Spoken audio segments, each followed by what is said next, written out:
अनुसूचित जात अनुसूचित जनजाति की आज आबादी 2021 में जनगणना नहीं हुई, अन्यथा संवैधानिक बाध्यता के आधार पर उस प्रपोर्शन को हमें पूरा करना होगा। मान्यवर, अनुसूचित जात अनुसूचित जनजाति को उचित भागीदारी मिल सके संख्या के अनुपात में, इसीलिए जो हमारा बजट का बनता है, जो बजट है वो समाज कल्याण के उस अनुदान संख्या से जाता है जिससे हर विभाग का रेशियो पूरा हो सके। मान्यवर, उसी तरह से शिक्षा में जो बजट है वो समाज कल्याण के उस अनुदान संख्या से जाता है जिससे हर विभाग का रेशियो पूरा हो सके। मान्यवर, उसी तरह से शिक्षा में भी है, हमारी जो पॉपुलेशन है उसके अनुपात में वो बच्चे उच्च शिक्षा भी प्राप्त कर सके, इसलिए पहले इस तरह की व्यवस्था थी कि उनका 0 फीस पर एडमिशन होता था, प्रारंभिक से लेकर और उच्च शिक्षा तक प्रतिपूर्ति उनको देने का काम किया जाता था, जिसके आधार पर उस कमी को विद्यालय पूरा करता था। मान्यवर, इस समय वर्तमान व्यवस्था में उसको समाप्त कर दिया गया।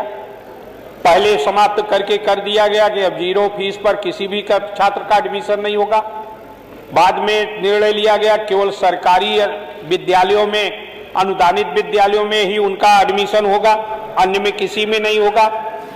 तो निश्चित रूप से ये बहुत ही गंभीर विषय है, और जिसके कारण अभी हमारे साथी श्री राजेंद्र चौधरी जी कह रहे थे और उन्होंने आंकड़ा दिया कि जहां पहले 25% शिक्षा प्राप्त कर रहे थे अनुसूचित जाति के छात्र छात्राएं, अब उसकी जगह पर 10% और 9% बचे हैं उच्च शिक्षा में।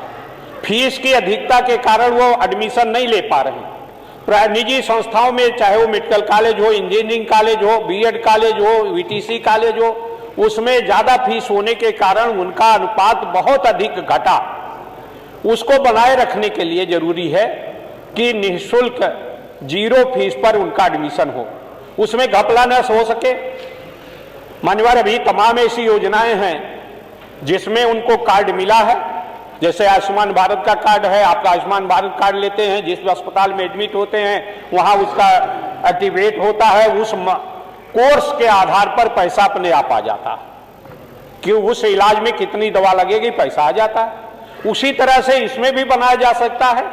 अगर हम ये महसूस करते हैं कि विद्यालय या कहीं ज्यादा छात्र दिखा देंगे, तो उस आधार पर आप इस तरह की कार्ड की व्यवस्था कर सकते हैं, और वो जहां भी जिस विद्यालय में एडमिशन लेगा वहां उसका एक्टिवेट होगा, और उस एक्टिवेट के तहत उसकी निर्धारित फीस वहां पर आ जाएगी, उसका प्रवेश हो जाएगा, कोई उससे पैसा नहीं लगेगा।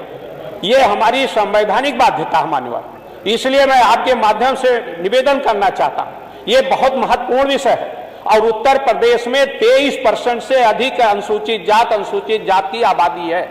अगर जनगणना होगा तो स्पष्ट हो जाएगा। बिहार में 16 थी, अब 20 हो गया।